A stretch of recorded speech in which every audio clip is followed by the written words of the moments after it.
story about the Doomsday Clock. Conservatives pushed the Doomsday Clock to 90 seconds to midnight.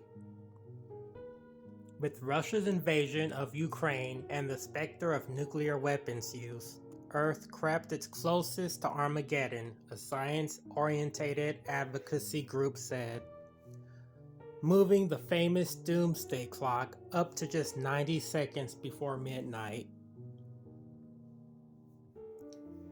We are really closer to that doomsday, the former Mongolian president said. We are really closer to that doomsday. He said this Tuesday at the Bulletin of Atomic Scientists annual announcement rating of how close humanity is from doing itself in. He and former Ireland President Mary Robinson joined scientists to underscore what they consider a gathering of several existential threats. One big threat being the conservative Russian President Vladimir Putin's actions and words in Ukraine. People and scientists are warning us, and we have to wake up now, he said.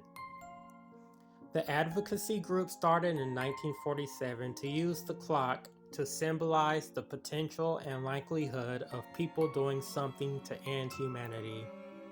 It moved the clock 10 seconds closer than last year, making it the closest it has ever been to striking midnight. It's been as much as 17 minutes from midnight after the end of the Cold War. But in the past few years, the group has changed from counting down the minutes to midnight to counting down the seconds. Doomsday has not happened yet. We are sending a message that the situation is becoming more urgent, Bulletin President Rachel Bronson said at the online announcement. Crises are more likely to happen and have broader consequences and longer standing effects. And to emphasize the fact that conservative Russia's invasion of Ukraine had on moving closer to theoretical doomsday, the group said it was also announcing the clock movement in the Russian and Ukrainian languages for the first time. Conservative President Vladimir Putin has repeatedly raised the specter of nuclear use. Conservative President Vladimir Putin has given no indication that he's willing to accept defeat, and he might make desperate moves if no other options are available that he regards as acceptable. Scientists and activists at the Bulletin announcement also mentioned nuclear weapon proliferation in the conservative countries of China and Iran, increasing its uranium enrichment, missile tests in North Korea, future pandemics from animal diseases, pathogens from lab mistakes, disruptive technologies, and worsening climate change as other existential threats to humanity. So, what would the world look like to the few survivors of a nuclear war? First off, every major city with more than 200,000 residents would be destroyed in America, Russia, China, Europe, India, Pakistan, and the Middle East. The only heavily populated areas of the planet that likely would not get hit with direct nuclear strikes would be places like Sub-Saharan Africa and parts of South America. The reason these two areas wouldn't be hit with direct nuclear strikes is because both Sub-Saharan Africa and South America don't have nuclear weapons capabilities. So Russia, for example, or really any of the nuclear powers, will not have to worry about nuclear weapons being launched from these areas. Also, nuclear war will be a very short war, likely lasting only a few hours to maybe a couple of days at most. before the ability to even launch or communicate with satellites that control nuclear weapons, guidance systems would be lost forever. So, in my opinion, Russia or America, for example, aren't going to waste the short window of opportunity to destroy their enemy by wasting nuclear weapons on areas that aren't a threat. The day after nuclear war, if there are any survivors here in America, they would likely be in the small towns that are far away from population centers of 200,000 or more people. Also, unlike the disasters of before, such as the September 11th terror attacks, nuclear war will not be televised because the infrastructure and electrical grid needed to power televisions and internet service wouldn't exist anymore. The very few survivors who did wake up the morning after, the first thing they might notice is that their alarm clock did not go off as it usually does.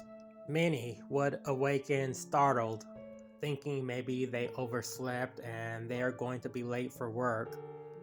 They'll reach for their phones to see what time it is, and many will breathe this sigh of relief as they realize they are not late for work. But at the same time, another inconvenience is noticed as the survivors realize that they don't have any cell phone service. And maybe the house is a little bit darker than usual. The survivors would then get out of bed to do their normal morning routine. They would try turning on the coffee maker or the TV, taking a breakfast burrito out of the fridge to heat up, only to realize nothing works. The refrigerator is dark and warm, and none of the switches or outlets work inside the house. Many people will go outside or into their basements to check their power breakers before realizing the whole neighborhood is without power, as you notice a darkened street at pre-dawn hours. So anyway, the survivors will go on with their morning. Those who have to go to work will get in their cars, and soon they'll realize what's going on is much more than just a neighborhood power outage, as they start to drive and realize none of the traffic lights work either. Passers-by may even stop to assist with minor traffic accidents and the many fender benders due to none of the traffic lights working. And people will begin to realize no one has a cell phone signal. For the people who do arrive at work, they'll find darkened offices, darkened grocery stores with warm refrigerators.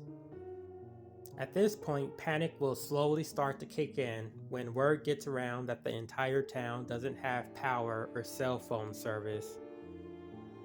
Rumors about what happened will fill every house, every place of employment, and school.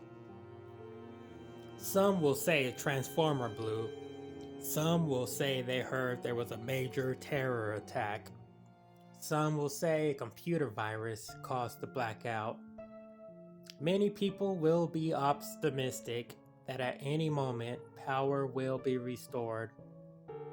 But as the morning goes on, it starts to become obvious that something extraordinarily horrible has happened, as the bright blue early morning sky has now turned into a hazy, smoky orange color, and the ground and every surface is now covered in what looks like snow, but it is in fact ashes.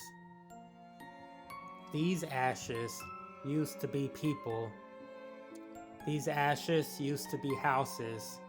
The ashes used to be trees and buildings and plant life. The majority of the few remaining people left will die out over the next few days or months. Some will die of radiation poisoning. Some will die from their lungs just getting clogged with ash particles. Others will die in the more traditional violent ways as communities and people turn on each other. This is the only outcome we can expect from conservatism.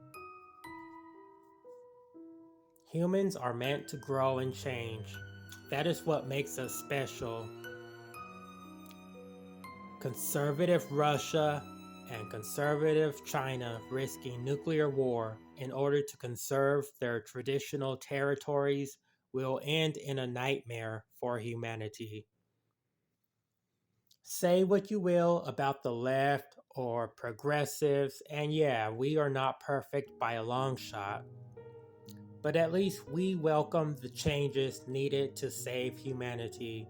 We see the need for Earth to become a global community, not a planet of divided nuclear armed nationalist states. We have to save humanity, and we're just not going to be able to save ourselves divided the way that we are. These aren't the same types of nuclear weapons dropped on Hiroshima and Nagasaki. These are no longer city destroyers anymore. The type of nuclear weapons that these countries have today are planet destroyers. American conservatives, specifically Fox News, will tell you night after night one of the biggest threats to humanity is transgenders or drag queens. But I guarantee if those nuclear weapons are ever launched, they'll be launched by mostly men. Men with strong family values, who regularly attend church and are proud and patriotic to whichever country they pledge their allegiance to. I guarantee not one nuclear missile will be launched by a drag queen or a purple haired pansexual transgender. No, they will all be launched by people who think they are the good guys. And they've actually convinced the majority of humans that they too can be a good guy as long as they live by what is written in ancient religious texts and as long as they protect made up cultures and traditions, and as long as they believe their country is the best and their country is the only one truly worth killing and dying for, then you too can become one of the good guys.